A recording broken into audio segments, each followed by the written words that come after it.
So you might be in this weird situation where for some reason your photos are just not loading on your particular iPhone. Now, this can happen and this can mean a few different things. The very first thing I'd recommend doing though for the most part is making sure that your particular photos that you have downloaded or used on your iPhone are actually ones downloaded and not iMessaged in or something like that.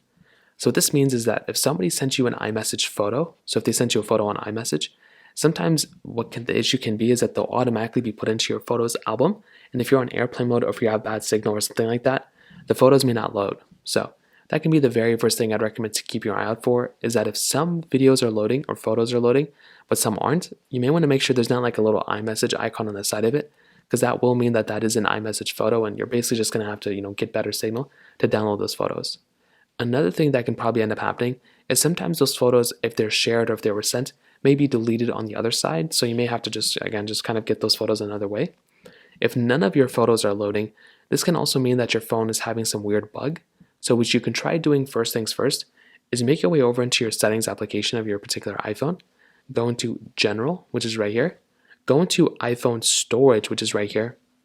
And you want to check out your iPhone storage.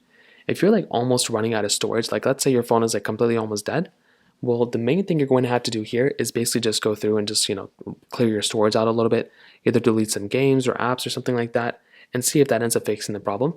If that does not end up fixing the problem, another thing you can try doing is going through and updating your iPhone. Sometimes updating your iPhone can end up fixing the problem, and for a vast majority of people, that might be all you're going to have to do. So make your way back into your settings, scroll down into General Settings, which is right here.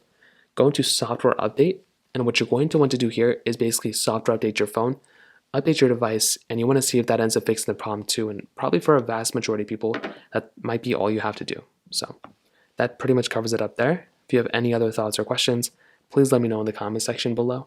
Hit the like button, that would mean so much, but definitely hit that subscribe button.